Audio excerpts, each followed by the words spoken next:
weekend, even though obviously when we were playing a FCS team in Western Illinois, I thought our guys handled this week. We talked about respect, all fear none, and I thought they really did a good job of prepping that. Our second thing tonight was just to go out and play really, really clean and communicate. I know there's a couple penalties, but I thought our guys, for the most part, played pretty clean. There's a couple things got to clean up. Didn't love the end of half series with our one offense. We were able to win the toss, defer, so we were trying to double dip coming out of the end of the half and the start of the second. So that's something we'll continue to improve upon. And third thing was just to start fast and physical and finish the same way. And I got a lot of guys out there. I thought they all kind of did their best to hold their end of the rope. So I'm super excited. Stayed pretty clean. I think health-wise didn't have anybody of significant. Get this one to bed tomorrow. Kind of because of the holiday weekend, we can actually build a little advantage in with the work week on Monday and get a good jump on Duke. So I'm excited to get into this week. Obviously, a very talented team that won their opener as well. So we got a tremendous task on the road at Duke this week. Coach, Hank Batty's been pretty consistent throughout training camp. I assume his performance didn't come as a huge surprise. Hank Batty? Yes. Yeah, Hank's been obviously I think even last year, I think, just a great example of how one thing affects another. He started to have some success in the punt return game, and it really helped him, I think, at the line of scrimmage as a wide receiver. And going into bowl prep last year, I thought I could see a really big jump, played well in the bowl game, and then all spring, just the confidence he had. And then to go out there today, it was funny. I was talking with the head coach beforehand, and Hank went right in front of me, and I'm like, I really like that player. He's from Rochester, Springfield, Illinois player, and he's like, yeah, we definitely want to punt to him. But they obviously punted to him and played extremely well. And there was a lot of really good efforts to get that ball in the end zone. Was really high level. Brett, when you break down the teach tape, I'm sure there's things that you want to clean up. What are some of the things that are top of mind right now? For sure the end of half. I mean, you only get so many of those reps. We've been a pretty good end of half, end of game team, and that was our first live bullets, and obviously it didn't end well. I'd be the first to tell you, Luke, I told him, like, listen, can't take that sack, man. Just can't take those sacks in those moments. So really good learning moments. In adversity, there's always two ways to take it. You can take it and, kind of put it in the back of your head and don't learn from it or grow. And I thought our guys, really owned that at half and came out and did some things. I love that Ethan Hampton came in and kind of ran the offense there at the end. You never know when his number is going to be called. I thought a lot of good guys were able to go out there and do some things. It was fun to see some of those freshmen get out there and run around. We hadn't planned on playing that many, but just the way the game played out and with a 4-game NCAA rule that you can play some of those guys, we got guys in there and played valuable reps. Brandon Hanson got to start at right guard. Brandon Henderson came in. You got any details? Yeah, Brandon Henderson was scheduled to start, but failed to show up on time for a meeting, so coach decided to sit him and had a very good live conversation about that. So take these teaching moments and make them bigger. Brandon both the Brandons have got a lot of talent, a lot of ability, but that right guard spot is something we continue to build on. What do you think about Justin Bowley's Power 5?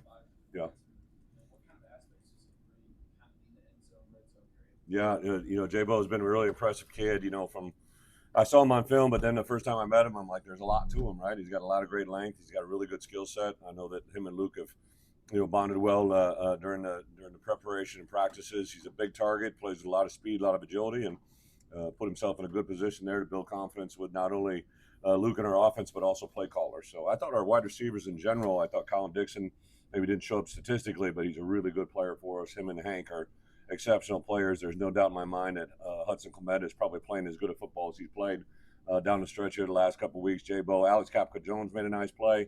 Even Rio Sanders getting in there at the end, right? I think a guy that we're really excited about. So have a lot of depth at that position, but we got to focus in on guys that can make key plays and key moments.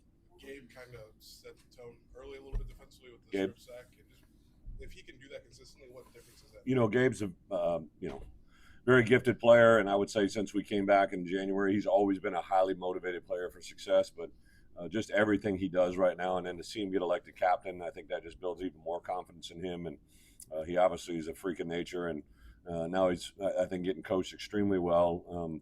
I really like the tag team of Trent and Alex in that room, and now I brought in Joe Kim has really helped him in some of his pass rush stuff. So super excited with his skill set and highly motivated. He's a big playmaker. He's a guy that's never satisfied. It's fun to see his energy and his juice kind of fall out to other people as well. You said you play a lot of defensive line.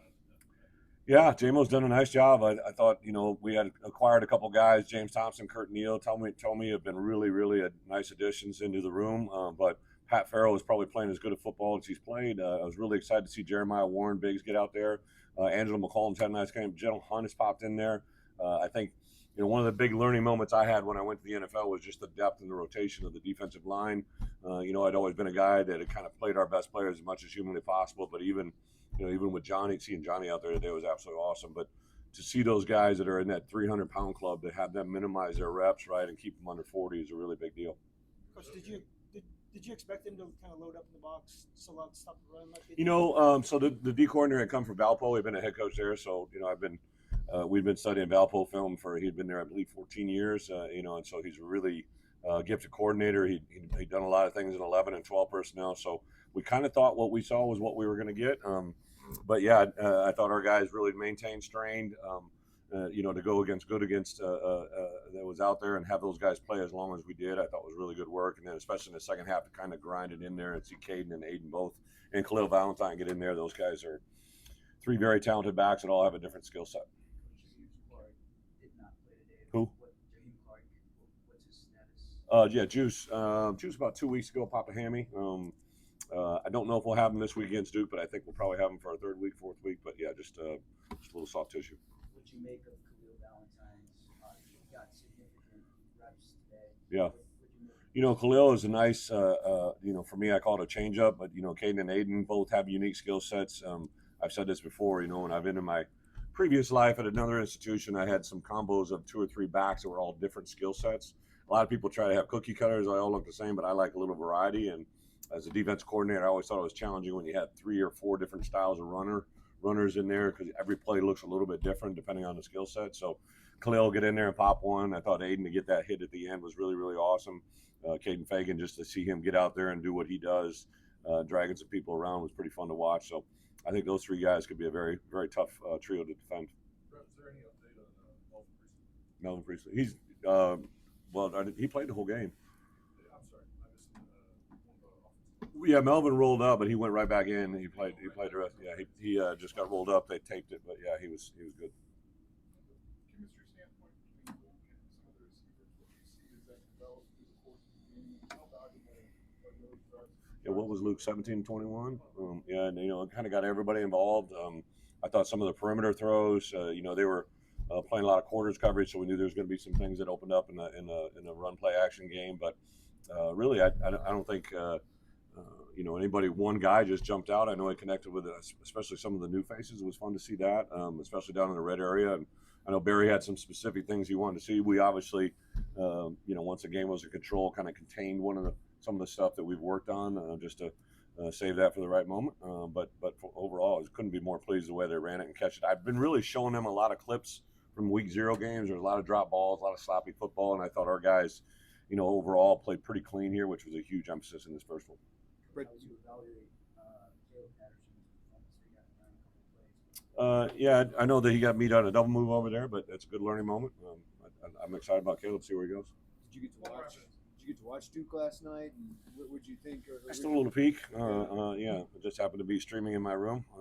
But I actually kind of tuned in, and I have a coordinator meeting. We met until about 10:30, and I clipped it on. And I think Wisconsin, it was like a 3-0 game, and so I kind of watched a little bit of that. But yeah, popped in a little bit of Duke in between team meetings last night. But I know a lot of our guys watched that film earlier today, and we're going to be able to put this one to bed tomorrow. Jump into a little bit of Duke preparation. I'll give them Saturday, and then Sunday they'll get the whole day to kind of prep, and then we'll actually come in and meet Monday afternoon. Having a last one revamp wide receiver room with no set number 1 guy, how important was it for Baby and Bo to go out there and do it? Yeah, Hank and Luke have been working together for a while, but J Bo, and again, Hudson Clement, I don't know if he had a catch, but he was out there getting a lot of live reps, and just to get that continuity and flow, I think, again, when we have numbers out there, that's a really big deal. And I'm super excited to see the growth in the film and see where we can take this thing. Thank you, guys.